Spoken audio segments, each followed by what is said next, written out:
That's worth a hand clap.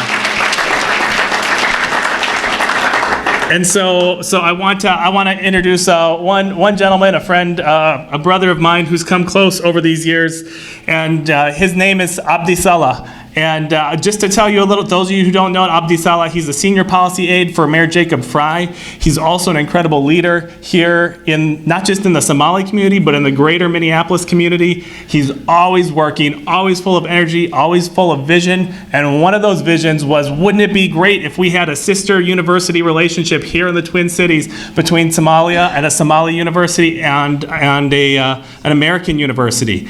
And to my knowledge and to all of our knowledge, there's never been such a sister city relationship in the history of America and Somalia. So that is worth a hand clap.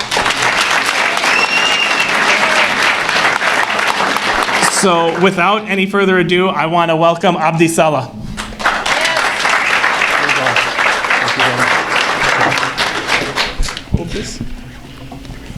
Bismillah. الحمد لله والصلاة والسلام على أشرف الأنبياء والمرسلين سيدنا وحبيبنا محمد صلوات الله وسلامه عليه. مركو الرئيس وحان إذنكو سلام يا سلامة إسلامك السلام عليكم ورحمة الله وبركاته. Thank you to my friend, Council Member Trotman, for the kind introduction. Thank you to Minister Abdullahi, Wazirka Wahbarashada, for flying all the way from Somalia.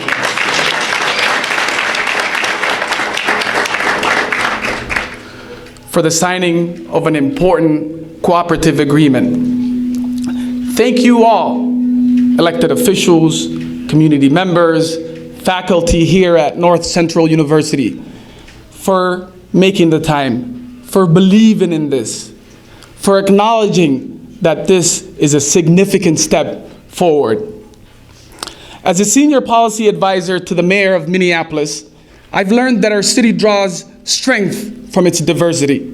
Each resident, whether black, white, indigenous, immigrant, or others, makes us stronger, makes us smarter, and makes us much more globally competitive.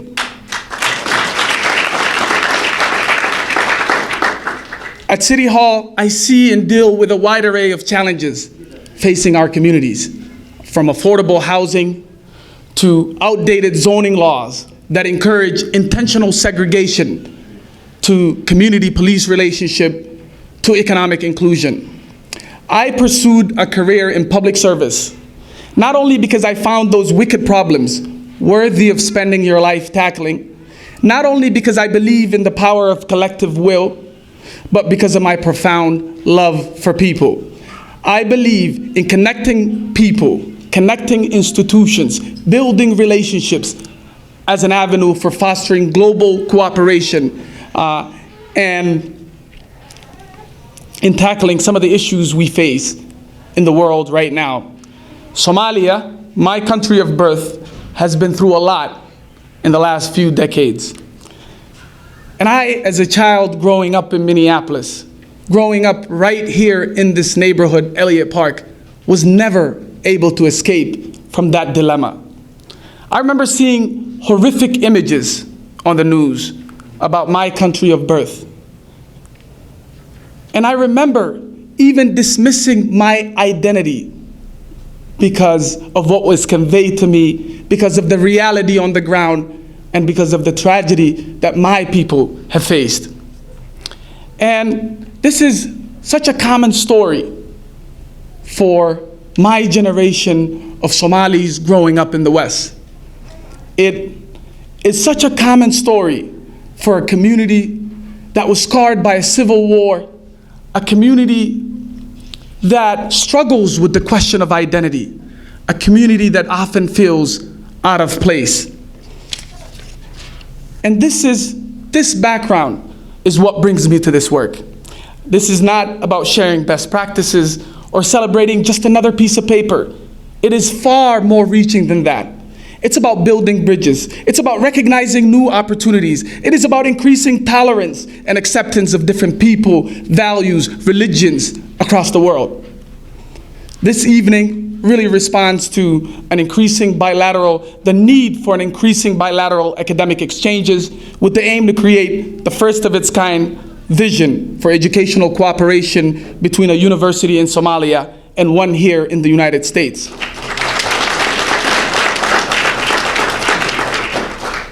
I look forward to watching this relationship flourish over the next few years.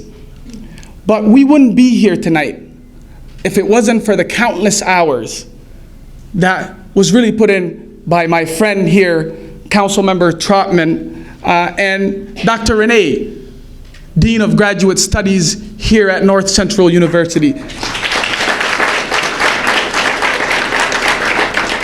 It's been such an honor working with you. Our work was really guided by such an incredible man, a man who has faced adversity throughout his childhood, a natural leader. President Scott Hagan has been drawn to the study of practical applications of leadership. He's written over 6 books, published tons of articles on renowned publications, and he travels around the country speaking to young people in colleges, in seminars, and I was privileged to attend one of these lectures a few months back.